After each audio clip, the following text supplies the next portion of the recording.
American officials say that for weeks, China has ignored all offers of help from disease-fighting agencies. 1. Right now another 86 deaths are reported in China, pushing the death toll above 700. An American has died of the virus in Wuhan.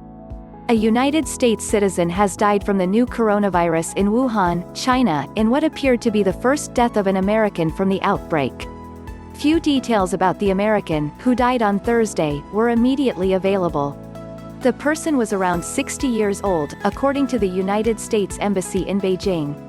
"We offer our sincerest condolences to the family on their loss," said a spokesman for the embassy. "Out of respect for the family's privacy, we have no further comment." 2. Royal Caribbean bars passengers from China. The cruise company Royal Caribbean announced Friday that it had barred all guests holding Chinese, Hong Kong or Macau passports from boarding its ships. A coronavirus screening had already led Royal Caribbean to delay a cruise ship scheduled to leave New Jersey on Friday.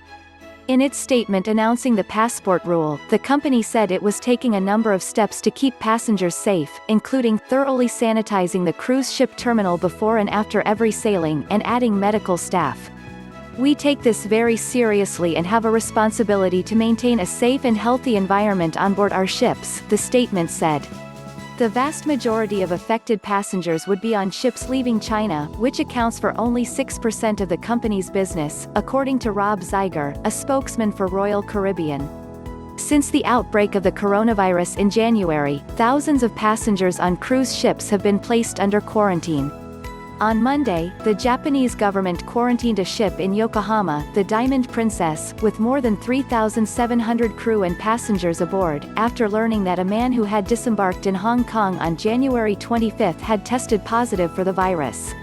3. China ignores offers of help from CDC and WHO.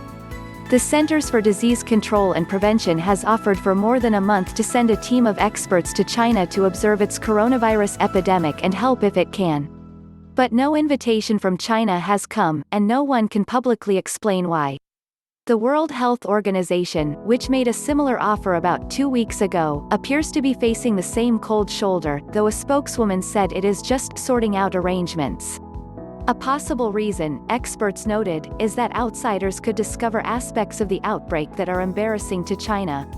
For example, the country has not revealed how many of its doctors and nurses have died fighting the disease.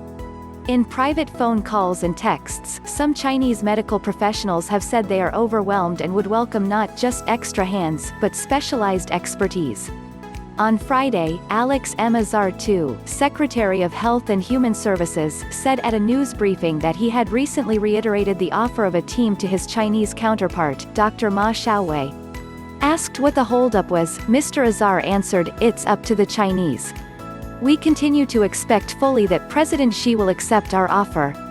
We're ready and willing and able to go." China has begun testing an antiviral drug in coronavirus patients. China is forging ahead in the search for treatments for people sickened by the new coronavirus that has infected more than 28,000 people in a countrywide epidemic, killed more than 500 and seeded smaller outbreaks in 24 other nations. The need is urgent. There are no approved treatments for illnesses caused by coronaviruses. On Thursday, China began enrolling patients in a clinical trial of remdesivir, an antiviral medicine made by Gilead, the American pharmaceutical giant. The drug has to be given intravenously, is experimental and not yet approved for any use, and has not been studied in patients with any coronavirus disease. But studies of infected mice and monkeys have suggested that remdesivir can fight coronaviruses. And it appears to be safe. It was tested without ill effects in Ebola patients, although it did not work well against that virus, which is in a different family from coronaviruses. 5. Deaths in China reach 722, and infections climb above 34,000. The death toll and the number of infections have grown again, according to official data released early Saturday. Nationwide, 86 new deaths and 3,399 new cases emerged in the previous 24 hours, the national health authorities said. The new figures brought the total number of deaths in China to at least 722. And the total number of confirmed cases rose to 34,546. Most of the newly reported deaths, 81, occurred in Hubei province, the heart of the outbreak. 6. A steep rise in the number of coronavirus cases on a cruise ship off Japan.